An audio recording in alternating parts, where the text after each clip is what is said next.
Gracias, buenos días. Bien, hoy día el motivo o el asunto principal, porque hay muchos interesantísimos a nivel nacional e internacional, pero vamos primero a lo nuestro, Ecuador primero. Y en este momento el incidente, el conflicto entre el presidente de la República y las Fuerzas Armadas, que lo voy a examinar brevemente con base en la Constitución política que la tengo en la mano, y que ustedes juzgarán, y que se hará como debe ser, en un plano académico, es decir, perfecto, sin inducciones, impertinencias, ni ofensas para nadie. Ahora, bien, leamos primero el artículo 141, que es decidor, y que dice quién es el presidente de la República del Ecuador y qué funciones tiene. Dice el artículo 141, la presidenta o presidente de la República ejerce la función ejecutiva.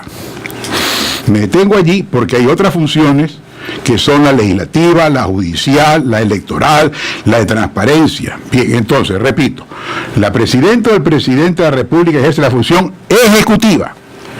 Es el jefe del Estado y del gobierno. Entonces es jefe de dos ramas, del Estado y del gobierno. En esto se distingue, punto aparte, de Europa, donde el jefe del Estado, como explicaba anteriormente, y el jefe de gobierno son dos personas distintas. En América Latina, en el régimen presidencial, son la misma persona, jefe de Estado y jefe de gobierno, y responsable, añade la Constitución, es además responsable de la administración pública. Luego entra a desentrañar la función ejecutiva de la que corresponde a la jefatura de gobierno, a una de las dos funciones. Corresponde la función ejecutiva. Está, dice, integrada por la presidenta y vicepresidente de la República, los ministerios de Estado y los demás organismos e instituciones necesarios para cumplir en el ámbito de su competencia. No dice en el ámbito de la competencia del Poder Legislativo, no dice en el ámbito de la competencia de la función judicial, no dice en el ámbito de la función fiscalizadora, dice que es en el ámbito de la función ejecutiva, cuyas atribuciones no solamente ser jefe, le da un nuevo título, rector. El presidente de la República es jefe del Estado y jefe de gobierno, y como jefe de gobierno, rector de la planificación, de la ejecución y evaluación de las políticas públicas nacionales y planes que se creen para ejecutarlas. Esta es la función del presidente de la República. Como ustedes verán, aquí en ninguna parte dice que es jefe de la función legislativa, ni jefe del ejército, ni le confiere el derecho a dirigir cartas como la que dirigió directamente a los soldados, a 40,000 y pico de soldados a espaldas de los jefes militares, desacreditando a los jefes militares, al imputarles que retenían el precio que habían cobrado indebidamente y que presentándolos como que no querían devolver, existiendo una función judicial que pudo haber dicho, y creo que debe decir la última palabra. Pero bien, este artículo 141 que acabo de leer, aparentemente se opone a este que voy a leer a continuación, que es el artículo 158,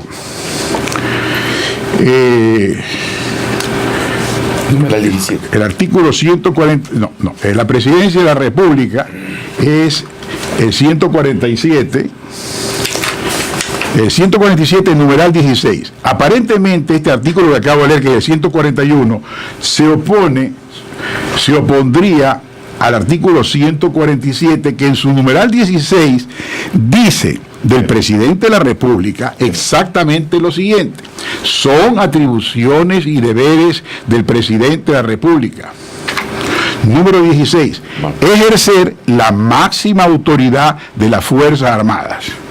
Ya, aquí viene la creencia, de aquí se extrae la creencia de que el jefe de Estado y jefe de gobierno y rector de la política económica, que es el presidente de la República, por ser la máxima autoridad, también es un miembro del ejército. Y este es un error. Cuando dice que es la máxima autoridad, piense usted, estimado amigo o amiga, que hay un presidente de la función legislativa, que actualmente es una señora, que hay un presidente de la otra función del Estado de Poder, que es el Poder Judicial. Todos ellos son presidentes. Ahora, con mayor énfasis, el presidente del Congreso, que se llamaba, y actualmente la Asamblea Nacional, que es la función legislativa y fiscalizadora, también son mandatarios, igual que el presidente. Y al presidente usualmente lo llamamos el primer mandatario, porque es el que más atribuciones tiene. Más atribuciones que el presidente de la Asamblea Legislativa. A la Asamblea Legislativa, en contraste, como cuerpo, lo llamamos el primer poder del Estado. El presidente es como individuo el primer mandatario, el más importante de los mandatarios. Los diputados también son mandatarios, son elegidos por el pueblo. Pero esa comunidad de diputados que conforman la Asamblea o Poder Legislativo es el organismo más poderoso del Estado, porque ahí está la República entera, con 100, 130 diputados según las épocas. Bien, repito, vuelvo al punto, a la letra. Dice que el presidente ejerce la máxima autoridad de las Fuerzas Armadas. Pero, primero, no significa que integra las Fuerzas Armadas. Es la máxima autoridad. Y es también la máxima autoridad entre los jefes de las otras funciones, porque es el mandatario más importante, por eso se dice el primer mandatario.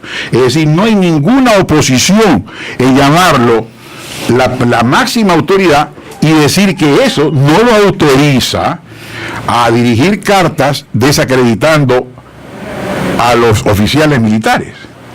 Eso es lo importante, lo que hay que destacar cuando se vuelva a juzgar a los soldados que le han respondido al presidente. Y ejerce su autoridad a través de la cadena de mando, por eso están los comandantes de fuerza. Así es, y no es que ejerce la autoridad en forma directa, no, eso está en las jerarquías, está en las jerarquías. Imagínense que usted es un soldado o una soldado y de repente recibe una carta de la máxima autoridad del Estado, que sin duda es el presidente de la República, sin ser por eso el principal diputado, sin ser por eso también el principal juez, sin ser por eso el primer fiscalizador.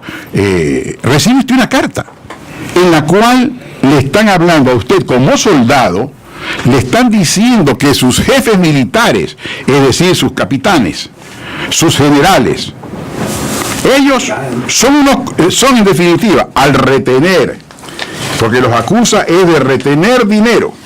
Veamos qué significa esta acusación gravísima.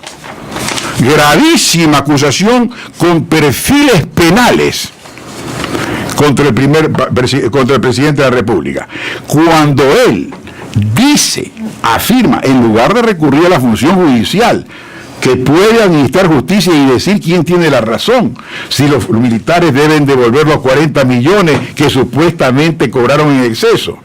Él recurre directamente a los soldados y les dice, y desacredita a los oficiales, y les dice, por esa carta sí le he leído, que están administrando mal la seguridad, ¿no? Y que están reteniendo, es decir, están incumpliendo con devolver, lo cual significa al retener que son renuentes, que son remisos, que están arrebatándole al Estado, que están despojando, escúchenme bien los verbos, que son renuentes, renuencia, arrebato, despojo, apropiación, desvalijamiento, birlando. Esto es lo que dice el presidente sin utilizar estos verbos, cuando dice que están administrando mal el seguro y reteniendo 40 millones. Que debería ser peculado incluso.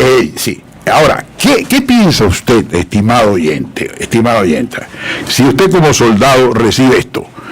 Usted lo primero es decir, bueno, ¿yo a quién me debo? Es que me debo yo al presidente de la República y debo creer en esto, aunque no me conste, porque aquí la función judicial es la que tiene que decidir, o es que debo de creer en mis jefes militares, porque yo he jurado lealtad a la República, el soldado, un solo juramento a la República. a esta persona jurídica, a esta persona ficticia, intelectual, esta ficción legal que hemos creado en la humanidad para asentar, asegurar las naciones y sus límites. Por lo que cree identidad. ¿A quién me debo? Entonces lo que ocurre es que crea con esta carta una división en la Fuerza Armada y entonces sale de la ley. El presidente entonces ha cometido un acto fuera de la ley, y un acto fuera de la ley, es decir, un acto arbitrario, no puede generar una infracción de indisciplina. Ahora bien, veamos otro artículo para dar este asunto perfectamente claro. Es el artículo 158. El artículo 158 dice cómo se debe juzgar a los soldados y a los oficiales. Dice que los miembros de la Fuerza Armada serán juzgados por los órganos de la función judicial ordinaria. Es que antes no era así, claro. Que por décadas los militares y los policías tenían sus propias cortes marciales y sus cortes de justicia. Este fue un triunfo indiscutible de la Asamblea de Montecristi. Realmente así debe ser. Pero dice esto con sus límites. Los miembros de las Fuerzas Armadas serán juzgados por los órganos de la función judicial, entre paréntesis, ordinaria, en el caso de delitos cometidos dentro de su función específica. Es decir, que juzgan a los militares cuando han cometido delitos en el ejercicio como militares. Por ejemplo, estos policías que denuncian que han cobrado dinero por los pases en la policía, cualquier contrabando de un soldado del ejército, será juzgado por salas especializadas en materia militar y policial pertenecientes a la misma función judicial ordinaria, la que ustedes conocen. Primera instancia, segunda instancia, Corte Nacional de Justicia, última instancia, Corte Constitucional, recursos de amparo. Ya no hay jueces especiales. No hay jueces especiales. Muy bien. Y añade esta frase que termina el problema. Dice, las infracciones disciplinarias, que es la que acusa el presidente de la República, el primer mandatario, el rector, el jefe de gobierno, el jefe de la Fuerza Armada, el jefe del Estado, que acusa es una infracción disciplinaria, no un delito, serán juzgados por los órganos competentes establecidos en la ley, es decir, por las cortes, por los consejos de disciplina de cada fuerza. De tal modo que cuando el Consejo de Disciplina juzgó, en mi concepto, dijo algo que era cierto. Dijo, el presidente, el jefe de gobierno y el jefe de Estado no es jerárquicamente integrante de las Fuerzas Armadas. Es la primera autoridad, y eso no significa, sino eso, que es la primera autoridad. También para las otras funciones es la primera autoridad. Esto no significa nada más que eso, que de ahí no sacamos ninguna conclusión. Por eso yo creo que la nueva corte que se va a instalar, o comisión de juzgamiento, Consejo de Disciplina, debe simple y enfáticamente reconocer lo que estoy diciendo, que esto no significa ser la primera autoridad que es miembro de la Fuerza Armada, sino que es la primera autoridad para todos. Bien, y que eso se ejerce dentro de determinados ámbitos y límites y competencias que no son la rectoría de la Hacienda Pública. Y hay que también señalar que ya había caducado la... Sí, y con un ejemplo, está... Póngase usted a pensar en esto, vea usted una fotografía, imagínensela, en que el presidente de la República se asoma a la terraza del Palacio de Carondelet, al pie está la Plaza de la Independencia, cabida más o menos 15.000 personas, y le dice al jefe del ejército, al jefe del comando conjunto, que está en el balcón al lado de él, dispare usted, señor, contra la multitud que está gritando contra mí. Es una orden, yo soy la primera autoridad, porque lo dice la Constitución. El jefe militar le contesta, usted sigue siendo la primera autoridad de todos, pero aquí usted no manda. Aparte de esto, yo estoy obligado a no obedecer porque no yo me hago culpable del asesinato o del homicidio. Esto es lo que dice la Constitución política. Entonces, no tiene facultad el presidente de la República para desacreditar a los jefes militares. No tiene facultad para dirigirse a los soldados directamente con ese fin. Sí, sí, vale la pena leer. Sí, dice así: las autoridades de las Fuerzas Armadas serán responsables por las órdenes que impartan. La obediencia a las órdenes superiores no exhibirá de responsabilidad a quienes las ejecuten. Entonces, más aún, es que hay algo más grave todavía que termina definitivamente con estos enjuiciamientos que están haciendo daño al crédito de la República, a las relaciones entre las Fuerzas Armadas en circunstancias que esperamos de Colombia la paz, pero para nosotros la zozobra es la paz de Colombia y la zozobra para el Ecuador, porque solamente las 3/4 partes de uno de los ejércitos va a entregar las armas, la otra 1/4 parte, alrededor de 2.500 hombres, no las va a entregar. Y el segundo ejército, que también es comunista, en Liberación Nacional, no ha dicho una sola palabra. Pero hay una cosa que remarcar, y es la siguiente.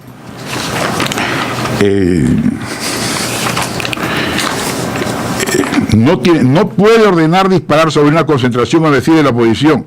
No integra las Fuerzas Armadas y estas solamente reciben órdenes de él, pero dentro de la ley. Con su carta el presidente origina, causa, motiva la supuesta infracción disciplinaria. Este es el punto. Cuando hay un delito, cuando se imputa un delito, tiene que estar debidamente tipificado. Es decir, la pregunta es, ¿dónde está? Exhiba el presidente de la República la norma, llámela usted reglamentaria, legal, donde diga que declarar en una carta personal que no se ha hecho pública, dirigida al presidente en respuesta a una cuestión que pone en duda la idoneidad de sus jefes, es una infracción. Eso no existe. En consecuencia, no pueden conocer como infracción una cosa que no existe norma que declare infracción, el hecho de decirle, señor, no mienta. Que eso es lo que le contestó el militar, que fue el más fuerte y categórico, y le dijo, señor, no mienta. Es decir, usted está hablando de mis capitanes, usted no mienta. Y él lo considera ofensivo. Y eso lo considera ofensivo el presidente, cuando es él el que ha iniciado, como él fue el que inició el capítulo terrible y trágico al ir a desafiar a la policía en su propio cuartel para que lo maten y romper las cadenas de mando. Entonces vuelve a entrar en un segundo episodio de incalculables proyecciones, pero hay un artículo fascinante que es el más importante de todos, que es el 184 del cuarto inciso, que dicen que las Fuerzas Armadas están obligadas a respetar la dignidad y los derechos de las personas. El Tribunal de Disciplina, en conclusión, debe exonerar a los soldados oficiales, admitiendo que el presidente, como jefe de Estado y Gobierno, es la máxima autoridad, pero que no tenía facultad para desacreditar a los jefes militares, ni constituye infracción disciplinaria el hecho de contestarle. Otro punto es de que, ¿en qué forma se opone la creencia del presidente, que es la primera autoridad, cuando el artículo 158, y con esto termino este punto, dice: las Fuerzas Armadas son instituciones de protección de los derechos, libertades y garantías de los ciudadanos? ¿Está claro?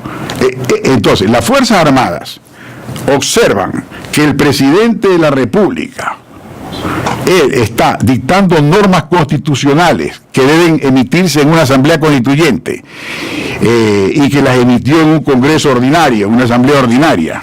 Ese es un rompimiento de la Constitución que ya pudo haber dado motivo a que las Fuerzas Armadas lo visiten y le diga: señor, nosotros no garantizamos eso. Usted ha violado en este instante la ley y los derechos y las garantías de los ciudadanos. Pero ¿qué sucede? Hay algo más. ¿De quién se esperan abusos de autoridad? ¿Ustedes creen que el abuso de autoridad puede venir de la señora presidenta del Congreso? ¿Abuso de autoridad? Bueno, cuando escribió ese menú que nos recomendó a todos nosotros, bueno, pero no me acuerdo de eso fue un abuso de autoridad. Pero el abuso de autoridad que se refiere son la violación de las leyes. Esto, por ejemplo, de desacreditar cuando ellos están obligados a respetar las garantías de dignidad de los ciudadanos, y en este caso la dignidad de sus propios oficiales. ¿Qué sucede en la vida real? que el promotor, la fuente, el origen de los abusos de autoridad no está en un diputado, es decir, en la función legislativa, no está en un juez, aunque abuse, pero no se está, el abuso de autoridad en función de pueblo se origina en la presidencia de la República. Él es el gran violador de la Constitución y de las leyes, a quien deben oponerse por orden expresa de la Constitución, que dice: la Fuerza Armada garantiza los derechos, libertades y garantías de los ciudadanos. Es decir, están llamadas a oponerse por escrito, los autoriza a oponerse al presidente de la República, que sigue siendo la primera autoridad, cuando en la primera autoridad abuso de la ley, señor, no le vamos a obedecer. Y si sigue usted por este sendero, nosotros no lo vamos a obedecer. Y ya con eso le hemos dicho todo. Ya sabe usted lo que queremos decir. Buenos días, señor presidente. Hasta luego. Vamos con otro tema. El segundo tema... Te lo saca todo. De hecho, han pasado ya. Depende de quién.